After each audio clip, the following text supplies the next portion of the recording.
नमस्कार, आप देख रहे हैं सुदर्शन न्यूज। मैं हूं आपके साथ शिवम दत्त मेहता। 9 बज चुके हैं, समय हो चुका है आपके पसंदीदा शो यानी कि जनमत का, एकमात्र ऐसा शो जहां आप हर खबर पर पोल के माध्यम से भाग लेते हैं। सोशल मीडिया प्लेटफॉर्म एक्स पर जाकर वहां आप वोट करते हैं तो नतीजे हम आपको दिखाते हैं आपके फेवरेट कार्यक्रम जनमत में, और हर विषय पर आपकी राय जरूर लेते हैं। तो आज हम जिन विषयों पर चर्चा करेंगे जल्दी से उन पर एक नजर डाल लेते हैं। कौन से वो विषय रहेंगे, लीजिए।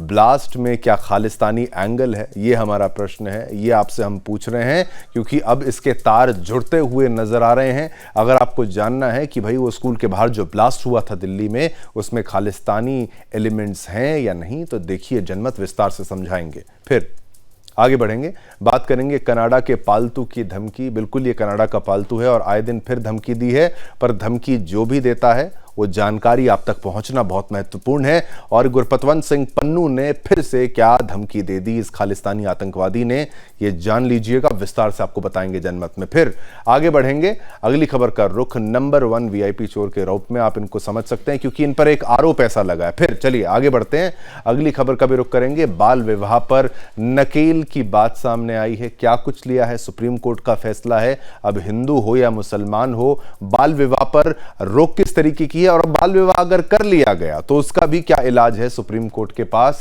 सख्त टिप्पणी, सर्वोच्च टिप्पणी जो है वो भी आपको बताएंगे। फिर आगे चलेंगे और आजमगढ़ में धर्मांतरण का जो खेल चल रहा था, उत्तर प्रदेश की पुलिस ने जाकर रोक दिया, उस पर एक पूर्ण विराम लगा दिया उनके द्वारा। ये बड़े मुद्दे आज आपके लिए हम जनमत में लेकर आए हैं। चलिए शुरुआत करते हैं आज मेन स्टोरी से। सबसे पहले बात करेंगे धर्मांतरण की और आजमगढ़ की। देश में इन दिनों चादर और फादर वालों का धर्म परिवर्तन का धंधा जोर शोर से चल रहा है। हिंदुस्तान के लगभग हर शहर में ये सनातन विरोधी अपनी धर्मांतरण की दुकान खोले बैठे हैं, जहां भोले भाले और गरीब सनातनियों को बहला फुसलाकर सनातन से विमुख कर धर्म की राह से हटाने की साजिशें चल रही हैं। ऐसा ही एक मामला हाल ही में उत्तर प्रदेश के आजमगढ़ से भी सामने आया है, जहां बेहद ही बड़े स्तर पर धर्म परिवर्तन का रैकेट चलाया जा रहा था। हम आपको इसी गिरोह के बारे में जानकारी देंगे और बताएंगे कि किस तरह से भोले भाले ग्रामीणों को पैसे का लालच देकर उनके घरों से हिंदू देवी देवताओं की तस्वीरें हटवाने और उनकी जगह ईसा मसीह की तस्वीरें लगाने के षड्यंत्र बनाए जा रहे हैं। दरअसल आजमगढ़ के कंधारपुर गांव में हर रविवार और गुरुवार को ईसा मसीह की प्रार्थना सभा का आयोजन किया जा रहा था और इन सभाओं में बड़ी संख्या में लोग इकट्ठे हो रहे थे। सिर्फ इतना ही नहीं, तथाकथित प्रार्थना सभा बोलते हैं, उसके नाम पर लोगों का ब्रेन वॉश कर उन्हें ईसाई बनाने की कोशिशें चल रही थी और बाइबल समेत ईसाइयों से जुड़ी किताबें भी बांटी जा रही थी। लेकिन वो कहते हैं ना कि गलत काम करने वाले पकड़े जरूर जाते हैं, यहां भी ऐसा ही हुआ है। जैसे ही क्षेत्र के लोगों को धर्म के नाम पर चल रहे धंधे की जानकारी मिली तो तुरंत ही उन्होंने इस अधर्म के खिलाफ हल्ला बोल दिया और धर्मांतरण करा रही टीम को घेर लिया और इन लोगों को पुलिस के हवाले कर दिया। अब यहां ये बात भी सबसे खास हो जाती है, चूंकि ये लोग सनातनी थे, इसलिए सनातन पर वार करने वालों को भी कानून के लिहाज से ही सजा दिलाने के लिए पुलिस के हवाले ही किया है केवल। वरना अक्सर खबरें आती हैं कि कई पंथ और मजहब वालों ने लोगों को पीट पीट कर मार डाला। हालांकि इस मामले में पुलिस ने जांच शुरू कर दी है। मौके से पुलिस को ईसाई साहित्य समेत कई और जो चीजों की भी बरामदगी हुई है, बहुत सी चीजें बरामद हुई हैं। साथ ही इस गिरोह का मास्टरमाइंड माना जा रहा राजा राम भी पुलिस की गिरफ्त में है। लेकिन यहां समझने वाली बात यह है कि आखिरकार ये लोग धर्मांतरण करते क्यों हैं और देश में कहां-कहां किस तरह से हो रहा है धर्मांतरण। असल में धर्मांतरण कराने के पीछे ईसाइयों की मुख्य वजह होती है ज्यादा से ज्यादा लोगों को अपने मत में, अपने मजहब में शामिल करना, जिससे कि दुनिया भर में क्रिश्चियनों की संख्या लगातार बढ़ती रहे। क्योंकि ईसाई परंपरा के अनुसार जब इस पंथ की शुरुआत हुई थी तो ज्यादा लोग ईसाई मत को मानने वाले नहीं थे। लेकिन आज के समय में करीब 158 देशों में ईसाई रहते हैं। दुनिया की 31% से ज्यादा आबादी ईसाइयों की है और ये सब हो सका केवल धर्म परिवर्तन की वजह से ही। और अपनी इस आबादी को लगातार बढ़ाने के लिए यह धर्म परिवर्तन हजारों सालों से चला आ रहा है। अगर भारत की बात करें तो यहां धर्म परिवर्तन की शुरुआत थॉमस के भारत पहुंचने से 52 ईस्वी में केरल में हुई थी और आज भारत में करीब 26 मिलियन लोग ईसाई पंथ को मानने वाले हैं। अगर देश में धर्म परिवर्तन की बात करें तो केरल में सबसे पहले धर्मांतरण की शुरुआत हुई, जहां ब्राह्मणों को सनातन से विमुख कर ईसाई बनाया गया। और आज नागालैंड में 90%, मिजोरम में 87% और मेघालय में करीब 70% लोग ईसाई बन चुके हैं। तो वहीं केरल, तमिलनाडु, गोवा, मध्य प्रदेश, पंजाब में भी ये मिशनरी लगातार काम कर रहे हैं, जिसमें पैसों का लालच दिया जाता है, भोले भाले लोगों को फंसाया जाता है और यही परेशानी का सबब बनता है। हम आपको ये संदेश देते हैं, इनसे आप बच के रहिए। तो चलिए, हमने आपको ये धर्मांतरण वाला जो मुद्दा था वो बताया, विस्तार से समझाया, जहां पर धर्मांतरण के कारण हमने आपको बताए। लेकिन इसका इलाज क्या है? इसका इलाज यही है कि आप अपने धर्म यानी सनातन पर पूर्ण विश्वास रखें, उसको अच्छे से समझें, उसके बारे में जानकारी लें और जो आपके आसपास गरीब हैं उनकी आपको मदद करनी है। उनकी आप मदद करेंगे तो आपको ऐसी कोई परेशानी नहीं होने वाली है।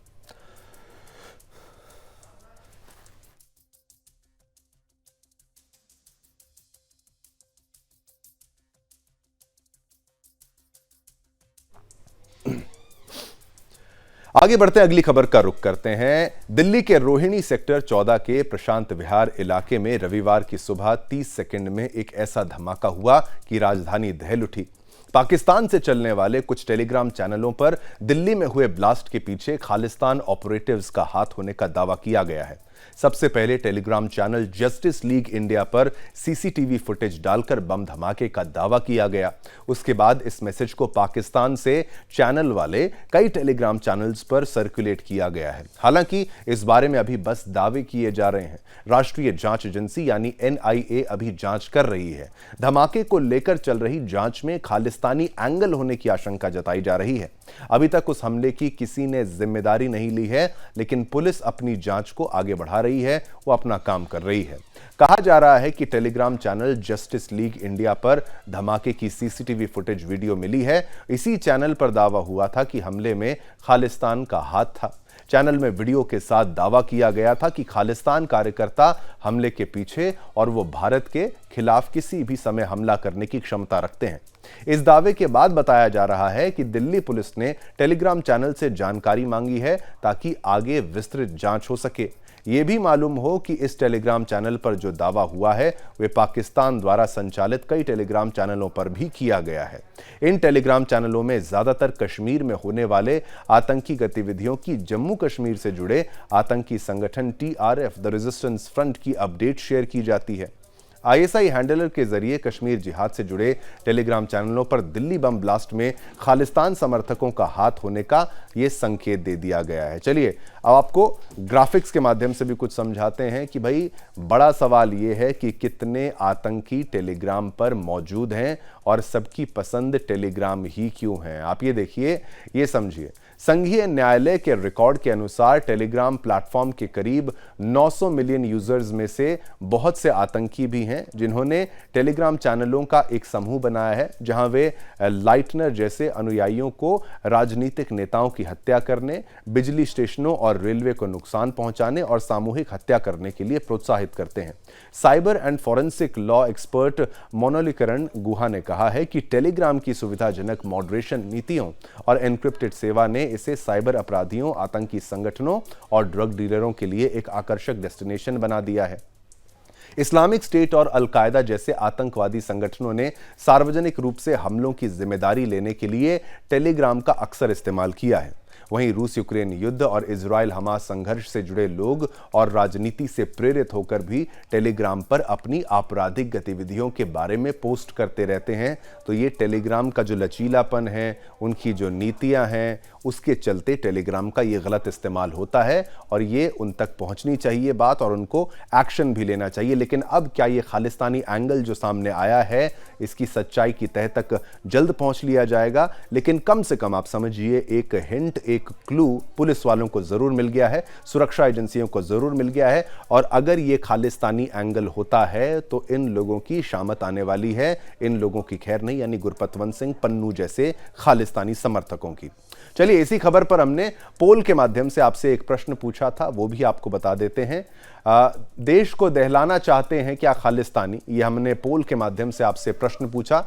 ये ब्लास्ट की तस्वीरें भी देख रहे थे आप कि भाई देश को दहलाना चाहते हैं कि खालिस्तानी। 96% लोगों ने बोला हां, 4% लोगों ने बोला ना।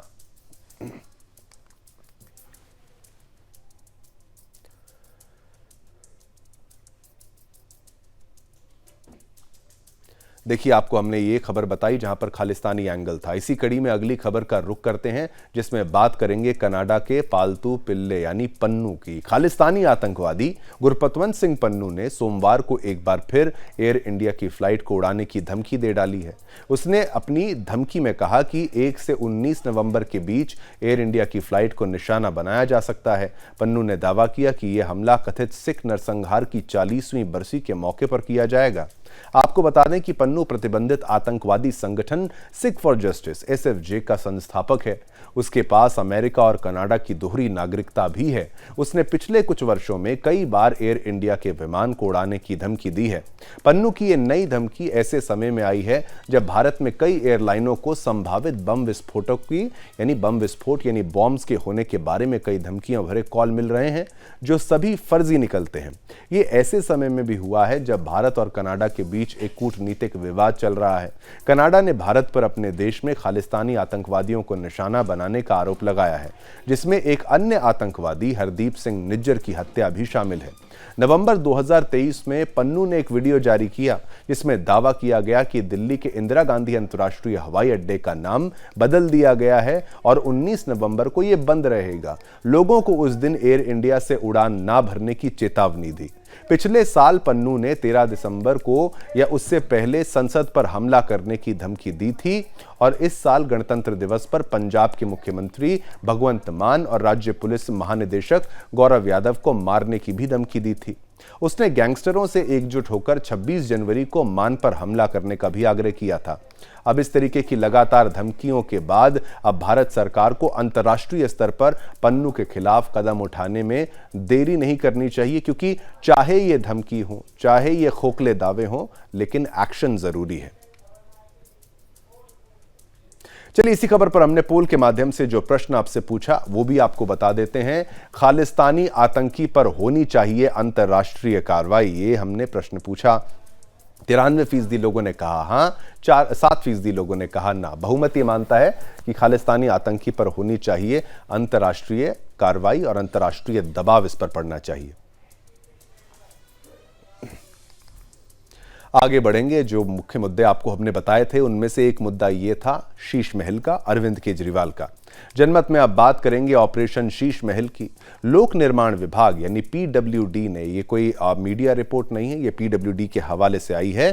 PWD ने दिल्ली के 6 फ्लैगस्टाफ रोड पर स्थित शीश महल में मौजूद सामानों की विस्तृत सूची जारी की है, लिस्ट बताई है पूरी बाकायदा। ये शीश महल दिल्ली के पूर्व मुख्यमंत्री अरविंद केजरीवाल का 9 साल तक आधिकारिक आवास रहा था। वो मुख्यमंत्री जो कहते थे कि मैं कोई आवास नहीं लूंगा, ऐसी कोई गाड़ी नहीं लूंगा, लग्जरीज का मैं बिल्कुल उपयोग नहीं करूंगा। आम आदमी के मुख्यमंत्री जो हैं, दिल्ली CM द्वारा मौजूदा मुख्यमंत्री आतिशी को बंगला आवंटित करने के लिए कहने के बाद PWD ने सामानों की ये सूची तैयार की है। आपको याद होगा आतिशी तुरंत वहां पर आ गई थी वहां पर रहने के लिए, लेकिन उनको वहां पर नहीं जाने दिया और उसमें काफ़ी पेचीदगियां फंसी थी। एक पेचीदगी ये थी कि भाई PWD ने इंस्पेक्शन नहीं किया है, उसके बाद इंस्पेक्शन होता है, उसके बाद ही चाबी दी जाती है। तो देखिए, PWD ने सामानों की सूची तैयार की है।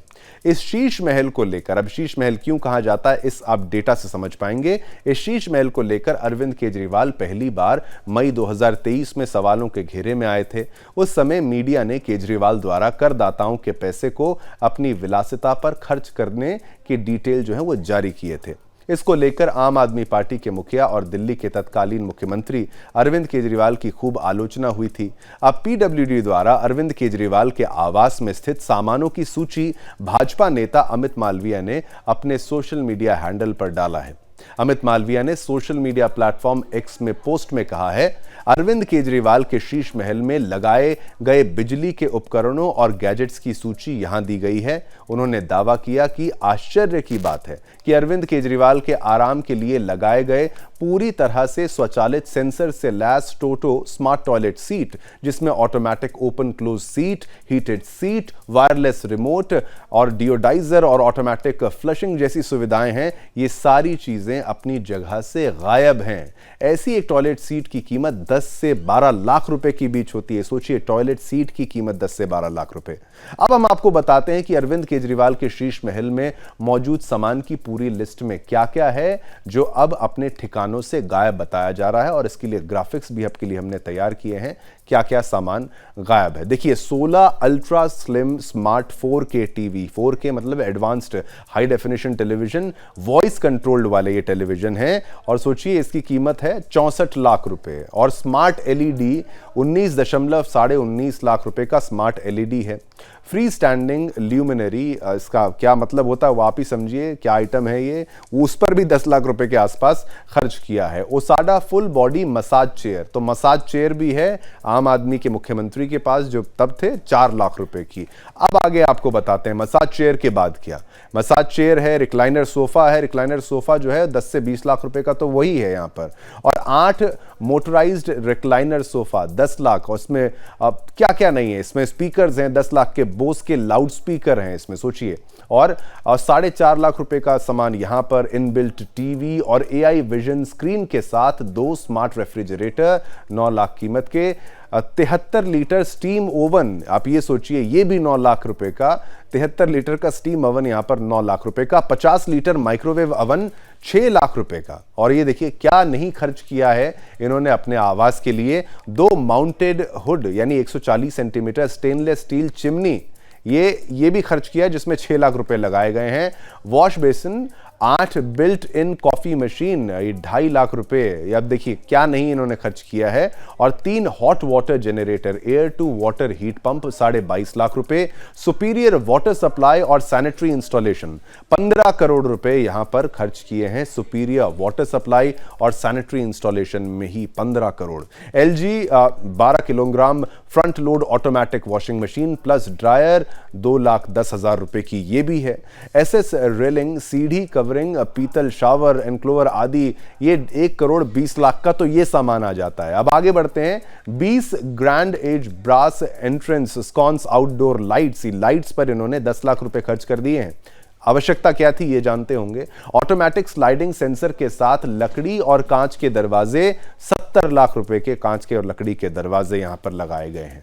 24 सजावटी खंबे लगाए गए हैं जिनकी कीमत 36 लाख रुपए है। 36 लाख रुपए के सजावटी खंबे हैं। 36 लाख आप खंबों पे खर्च करेंगे क्या।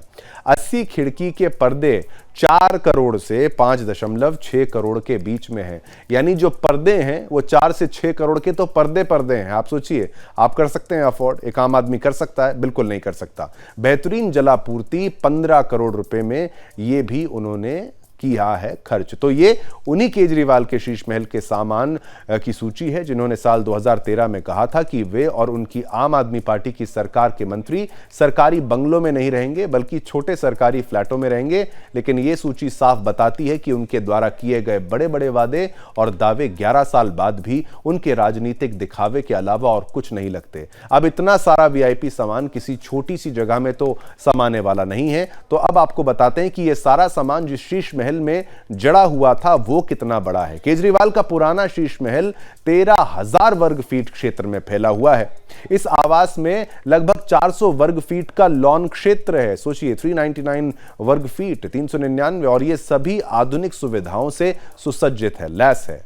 टाइम्स नाउ नवभारत ने देखिए पिछले साल बताया था कि अरविंद केजरीवाल अपने परिवार के साथ पहली मंजिल पर रहते हैं। ग्राउंड फ्लोर पर एक बड़ा मीटिंग हॉल और एक विजिटर रूम भी है। रिपोर्ट में यह भी कहा गया था कि तत्कालीन मुख्यमंत्री अरविंद केजरीवाल का यह बंगला बहुत बड़ा है और इसमें अत्याधुनिक इंटीरियर डिजाइन, फ्लोरिंग और उच्च श्रेणी के फर्नीचर लगे हुए हैं।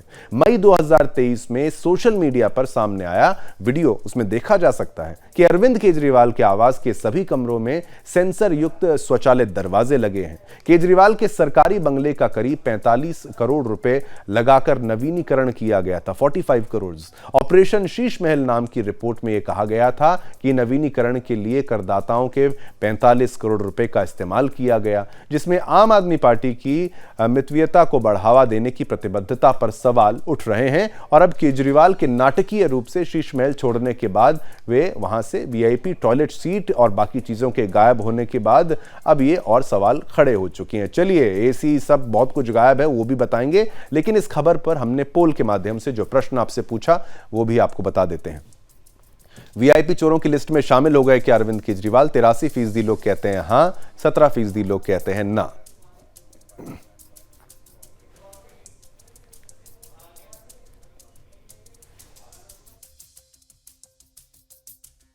तो आपने देखा कि शीश महल में कुछ भी सस्ता नहीं है, सब कुछ महंगा है और करोड़ों का है। 45 करोड़ रुपए खर्च किए थे इन्होंने और पर्दे ही 4 से 6 करोड़ रुपए के थे। ऑटोमेटिक टॉयलेट सीट्स अब गायब हैं और भी बहुत कुछ गायब है। और ये है उन अरविंद केजरीवाल की कहानी जो कहते थे कि मैं ना सरकारी बंगला लूंगा, ना मैं नौकर चाकर लूंगा, एक सरकारी फ्लैट में रहूंगा। वो भी सोचिए, वो उनके द्वारा ये कुछ किया जा रहा है, तो फिर आगे क्या कहा जा सकता है। दर्शन न्यूज के प्रधान संपादक डॉक्टर सुरेश चौहान के जी इस वक्त महाराष्ट्र के दौरे पर हैं और वहां हर दिन वो हिंदुओं को जगाने का कार्य कर रहे हैं, सनातनियों को जगाने का प्रयास कर रहे हैं।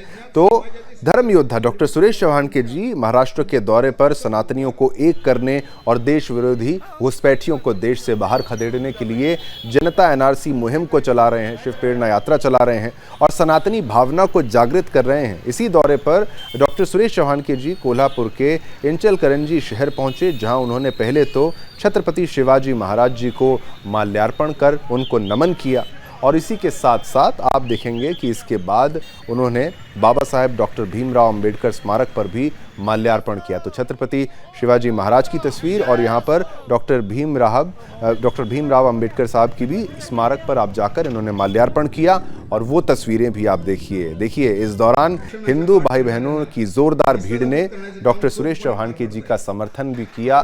तो जहाँ जहाँ वो जा रहे हैं, हिंदू चेतना, सनातन चेतना और सनातन की अलख को जगाते हुए, सभी को उनके धर्म के साथ जोड़ते हुए और छत्रपति शिवाजी महाराज की प्रेरणा के साथ, जिन आदर्शों पर सुदर्शन न्यूज़ चलता है, छत्रपति शिवाजी महाराज के और सनातन के आदर्शों पर चलते हुए डॉक्टर सुरेश चौहान की जी इस वक्त महाराष्ट्र के दौरे पर और घुसपैठ मुक्त महाराष्ट्र को बनाने की अपनी मुहिम में आगे बढ़ते हुए और जन चेतना को जगाते हुए और घुसपैठियों से लोहा लेने के लिए एकमात्र ऐसा व्यक्ति जो सभी के लिए इस यात्रा को कर रहा है, आपके लिए, हमारे लिए, आपके परिवार के लिए इस यात्रा को किया जा रहा है और वो किया जा रहा है डॉक्टर सुरेश चौहान के जी के नेतृत्व में। और आशीर्वाद लेते हुए यहाँ पर छत्रपति शिवाजी महाराज का और माल्यार्पण किया और उनको प्रणाम किया। और ये मंच की भी तस्वीरें जहाँ पर लोगों को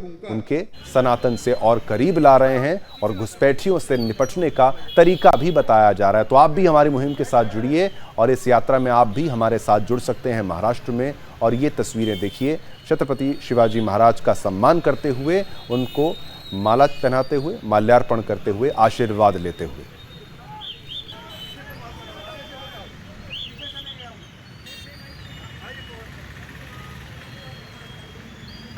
बार कहते हैं, हर रोज ये बताते हैं कि आपको हमारा समर्थन करना है। ये समर्थन आप हमारा नहीं करेंगे, बल्कि आप स्वयं अपने परिवार के समर्थन में कदम उठाएंगे।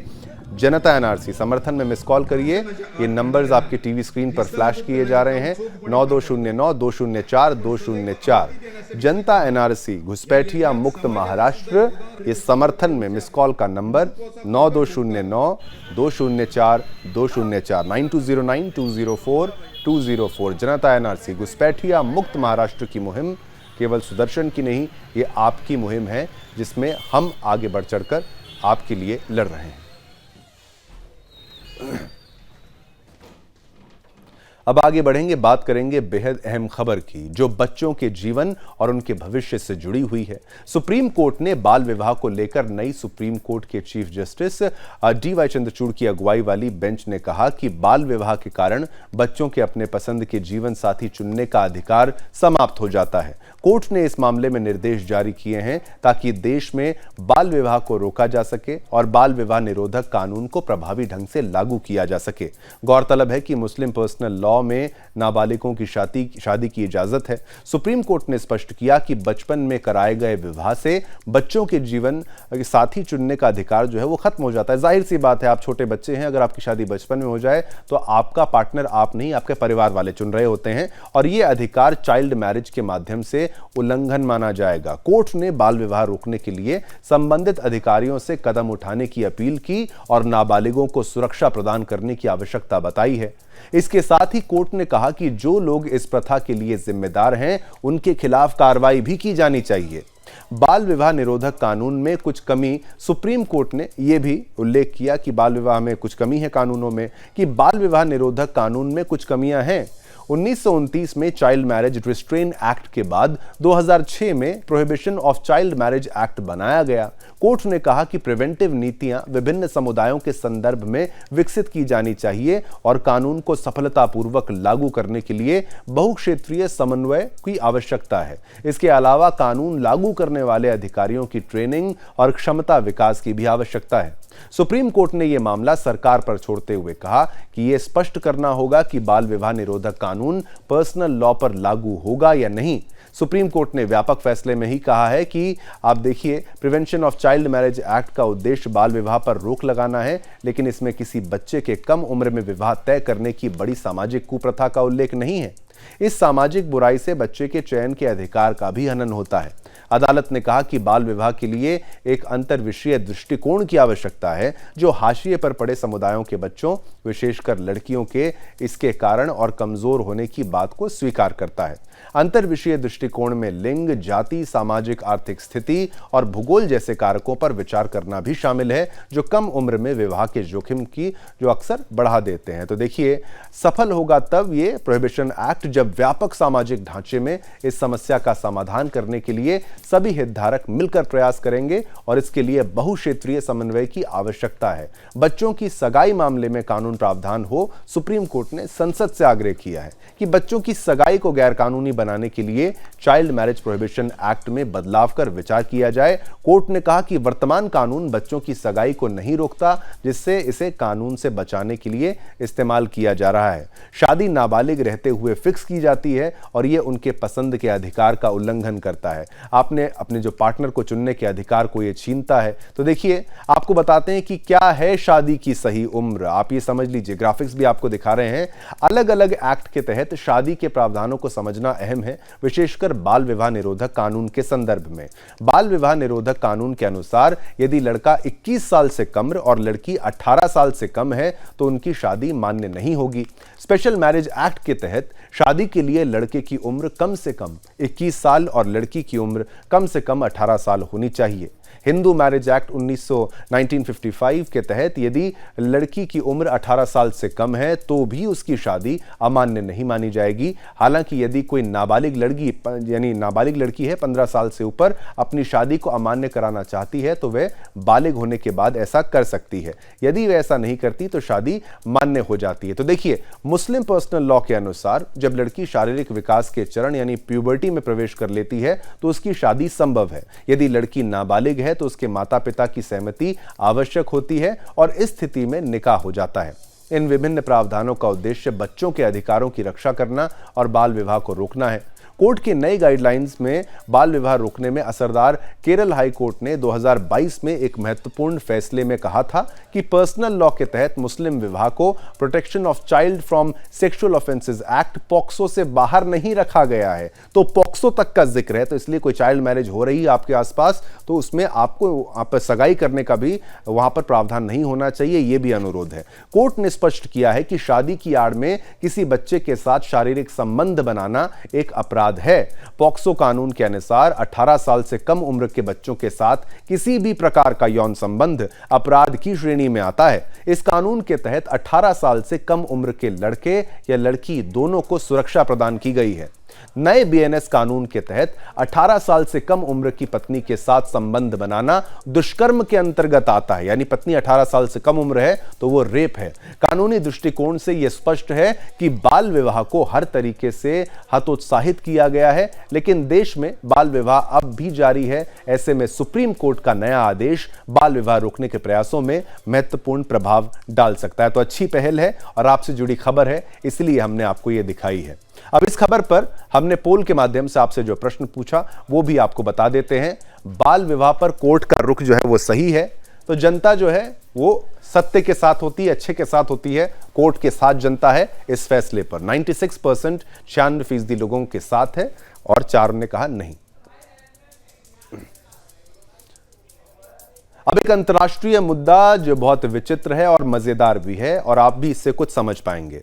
बात करेंगे अमेरिका की और इलॉन मस्क की। अमेरिका में राष्ट्रपति चुनावों की तैयारी के बीच टेस्ला के सीईओ इलॉन मस्क ने एक विवादास्पद और अनोखी योजना का ऐलान किया है। मस्क ने अमेरिकी मतदाताओं को यह आश्वासन दिया कि वह आगामी राष्ट्रपति चुनाव तक प्रतिदिन यानी हर रोज एक वोटर को $1 मिलियन यानी लगभग 8.40 करोड़ रुपए यानी 8 करोड़ 40 लाख रुपए का पुरस्कार देगा। यह कदम विशेष रूप से डोनाल्ड ट्रंप की राष्ट्रपति पद की संभावनाओं को बढ़ाने के लिए उठाया गया है, क्योंकि ट्रंप को सपोर्ट करते हैं इलॉन मस्क, और यह योजना वोट पॉलिटिक्स में एक नया सवाल उठाती है।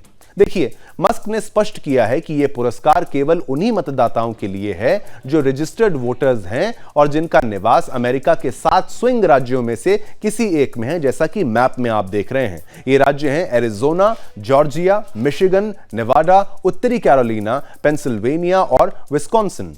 इस योजना के तहत वोटरों को एक याचिका पर हस्ताक्षर करना होगा, साइन करना होगा, जिसमें बोलने की स्वतंत्रता और हथियार रखने के अधिकार की रक्षा का भी आश्वासन दिया गया है। यह योजना 15 दिनों के भीतर राष्ट्रपति चुनावों को देखते हुए बनाई गई है, जो इसे एक समयबद्ध और रणनीतिक पहल बनाती है। मस्क ने कहा कि हर दिन एक चुने गए वोटर को यह राशि दी जाएगी, जिसका चयन एक लॉटरी के माध्यम से किया जाएगा। तो इलॉन मस्क पैसे दे रहे हैं और भी लॉटरी के माध्यम से। अब अगर बात करें स्विंग स्टेट्स की, तो ये वो राज्य होते हैं जिनका राजनीतिक झुकाव किसी एक पार्टी की ओर नहीं होता। ऐसे राज्य अमेरिका के चुनावी परिदृश्य में एक महत्वपूर्ण भूमिका निभाते हैं। इन राज्यों में कुल 93 इलेक्टोरल ये जो स्टेट्स हैं, ये इलेक्टोरल सीट्स हैं, जो किसी भी राष्ट्रपति उम्मीदवार की जीत के लिए अत्यंत महत्वपूर्ण है। पेंसिल्वेनिया, जो 19 इलेक्टोरल वोट्स के साथ सबसे बड़ा स्विंग स्टेट है, विशेष रूप से ट्रंप और उनके प्रतिद्वंदी कमला हैरिस के लिए महत्वपूर्ण है। वैसे मस्क का यह ऐलान घोषणा के तुरंत बाद ही विवादों में घिर भी गया, और यह पैसा देते हुए आप देख भी सकते हैं चेक दिया भी गया है। ऐसा नहीं केवल घोषणा की गई है उनके द्वारा। डेमोक्रेटिक पार्टी के नेता इसे चुनावी प्रक्रिया में धन के दुरुपयोग के रूप में देख रहे हैं। पेंसिल्वेनिया के डेमोक्रेटिक गवर्नर जॉश पियोरो ने इस योजना की जांच की मांग की है, यह कहते हुए कि यह मतदाता की स्वतंत्रता और चुनावी निष्पक्षता को खतरे में डाल सकती है। उनके अनुसार यह प्रस्ताव एक नए तरह के राजनीतिक फंडिंग का प्रतिनिधित्व करता है, जहां प्रभावशाली व्यक्तित्व सीधे चुनावी परिणामों में प्रभाव कर सकते हैं, उसको प्रभावित कर सकते हैं। मस्क ने इस बात की जानकारी दी है कि पहले विजेताओं का चयन 22 अक्टूबर तक पेंसिल्वेनिया के मतदाताओं में से किया जाएगा। उसके बाद 5 नवंबर तक अन्य स्विंग राज्यों के मतदाताओं का चयन किया जाएगा। यह प्रक्रिया खुद में प्रश्न उठाती है कि क्या यह वास्तव में निष्पक्ष और स्वतंत्र चुनावी प्रक्रिया को बनाए रखेगी या फिर नहीं। इस प्रस्ताव के साथ मस्क ने एक ऐसा तंत्र प्रस्तुत किया है जो चुनावी प्रक्रियाओं में धन के प्रभाव को बढ़ा सकता है। तो देखिए, इलॉन मस्क ने मई 2024 में अमेरिका पॉलिटिकल एक्शन कमेटी यानी PAC का गठन किया था, जिसका उद्देश्य था चुनाव अभियानों के लिए फंड जुटाना। तो देखिए, आप ये देखेंगे कि मस्क की PAC ने सोशल मीडिया पर ट्रंप के समर्थन में प्रचार करते हुए अब तक एक व्यापक पहचान बना ली है, एक व्यापक पहचान बन भी चुकी है। 20 अक्टूबर को मस्क ने पहले विजेता यानी जॉन ड्रिडर को चेक भी सौंपा था, जो तस्वीर आप देख सकते हैं। इसके बाद पिट्सबर्ग में आयोजित एक कार्यक्रम में मस्क ने एक महिला को दूसरा चेक भी सौंपा। PAC के इन कदमों से यह कदम एकदम से स्पष्ट हो जाता है कि कैसे मस्क ने अपने संसाधनों का उपयोग करके चुनावी परिदृश्य को प्रभावित करने की कोशिश की है। यह कहना गलत नहीं होगा कि मस्क की इस पहल के पीछे एक और महत्वपूर्ण पहलू है, आर्थिक प्रभाव। $10 लाख की राशि संभावित रूप से वोटरों को आकर्षित कर सकती है, विशेषकर उन लोगों को जो वित्तीय कठिनाइयों का सामना कर रहे हैं। यह स्थिति अमेरिका में मतदाता व्यवहार को भी प्रभावित कर सकती है, जहां आर्थिक मुद्दे अक्सर चुनावों में महत्वपूर्ण होते हैं। तो इलॉन मस्क की यह नई पहल अमेरिकी चुनावी राजनीति में एक महत्वपूर्ण बदलाव लाने की कोशिश है। उनका प्रस्ताव न केवल ट्रंप की चुनावी संभावनाओं पर असर डाल सकता है, बल्कि यह भी दिखाता है कि कैसे धन और प्रभावशाली व्यक्तित्व चुनावी प्रक्रिया में असर डाल सकते हैं। कई बार तो उन्होंने यह भी कहा है कि आप अगर चाहें तो आप वहां पर हस्ताक्षर करें, वोट का भी उन्होंने जिक्र वहां पर नहीं किया है। चलिए आगे बढ़ते हैं। ये तो आपको ट्रंप की बात बताई, इलॉन मस्क की बात बताई और उनके उद्देश्यों की बात बताई। अब भारत की एक महत्वपूर्ण खबर, उत्तर पूर्वी राज्य से हम हर रोज कोशिश करते हैं एक खबर आप तक लेकर आए, हर हिस्से से खबर आपके लिए हम जनमत में लाते हैं। अब खबर नागालैंड से है, जहां कोहिमा जेसामी सड़क की हालत बेहद ही खराब हो चुकी है। तस्वीरें आपको दिखाएंगे जिसमें विशेष रूप से चखाबामा किकरूमा का जो हिस्सा है उसकी हालत तो और भी ज्यादा खस्ता हो रही है। लेकिन प्रशासन वहां आंखें बंद करके बैठा हुआ है, जिसकी वजह से अब लोगों का गुस्सा भी फूटने लगा है और जनता ने आंदोलन की शुरुआत भी कर दी है। लोगों की मांग केवल अपनी मूलभूत सुविधाओं को लेकर है। वो चाहते हैं कि इस खस्ता हाल सड़क को ठीक किया जाए। इस प्रदर्शन के दौरान सीएसयू अध्यक्ष ने क्या कहा, आपको वो भी सुनाते हैं।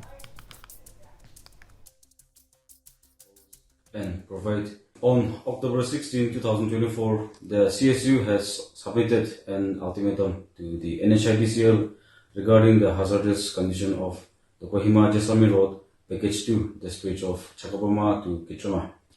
Despite years of public suffering, the road remains treacherous. The contractor and the concerned authority did not address the sufferings of the people. We demanded immediate action within 48 hours to clear road, landslides, fill potholes, and provide adequate drainage. However, they failed to fulfill our demands. Following our set. तो देखिए, आपका कोई भी मुद्दा हो आप Sudarshan news को लिख सकते हैं, कॉल कर सकते हैं और आपके मुद्दे को हम बेहद प्रयास करेंगे हम उठाने की। ये नागालैंड से खबर थी। कोहिमा जेसामी सड़क की हालत बेहद खराब है, सरकार को इस पर एक्शन लेना चाहिए था। हमने अपनी जिम्मेदारी निभाई है जनता की बात को रख के, अब बारी सरकार की है, उनको अपना काम करना होगा। चलिए, समय इतनी ही अनुमति देता है आपके साथ संवाद करने की। आज इतना ही आपके लिए, कल फिर आएंगे नए मुद्दों के साथ। तब तक के लिए मुझे यानी शिवम दत्त मेहता को आगे दीजिए। मेरी और मेरी पूरी टीम की तरफ से आप सभी को जय हिंद।